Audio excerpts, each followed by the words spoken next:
সাংবাদিকদেরকে বলবো, বসুন্ধরার সাংবাদিকরা, খুনি হাসিনার পক্ষে এই বসুন্ধরা মিডিয়া কি বৈধতা উৎপাদন করেছে আমরা ভুলে যাই নাই।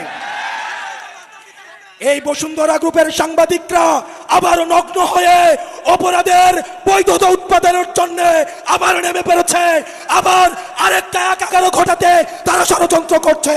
যারা সংস্কার কার্যক্রম বন্ধ করতে চান, আপনাদের তরুণদের সাথে বসতে হবে, তাদেরকে জিজ্ঞেস করতে হবে যে তারা আর দাবেদারি করতে চায় কিনা। এই তরুণ সমাজ আর দালালি করতে চায় না, এই তরুণ সমাজ আর দালালি করতে চায় না, এই তরুণ সমাজ আর স্বৈরাচার হতে চায় না। সুতরাং যারা সংস্কারের বিরুদ্ধে অবস্থান নিয়েছেন, আপনারা জেনে রাখুন, আপনারা এই তরুণ সমাজের বিরুদ্ধে অবস্থান নিয়েছেন, এই জাঞ্জির বিরুদ্ধে অবস্থান নিয়েছেন। তখন সন্তানেরা রাস্তায় নেমে এসেছে, বাবাদেরকে কাঁধে কাঁধ পেতে দিয়েছে রাস্তার মধ্যে, যে আমি যাচ্ছি, আমার কাঁধে হাত দিয়ে দাঁড়াও। জেল থেকে বের হয়ে এসে কেঁদে কেঁদে বলে, আমার মাসুম বাচ্চারা, আমরা কি জানি না গত 16 বছর আপনাদের ব্যাংক কেমনে ছিল, আপনাদের ব্যবসা কেমনে ছিল?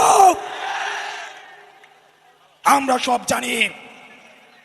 কারে ভয় দেখান, আরে কারে ভয় দেখান?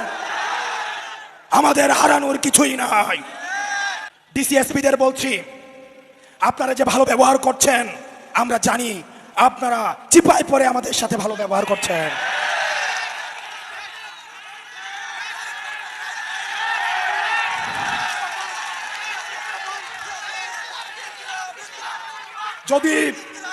যদি হাসিনার পতন না হতো, যদি হাসিনার পতন না হতো, তখন এই ডিসিএসপিরাই গণভবনে প্রমোশনের জন্য লাইন ধরতো।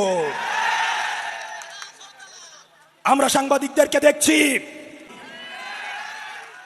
এই সাংবাদিকরাই জুলাই অভ্যুত্থানে আমাদেরকে সন্ত্রাসী আখ্যা দেওয়ার জন্য হাসিনার পক্ষ থেকে পুরস্কার পেত। প্রিয় রাজশাহীবাসী, বাংলার আকাশে দুর্যোগের ঘনঘটা দেখা দিচ্ছে, আপনাদেরকে সতর্ক থাকতে হবে।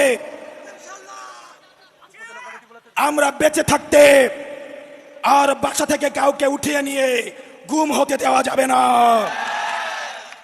কোনো মায়ের বুক আর খালি হবে না।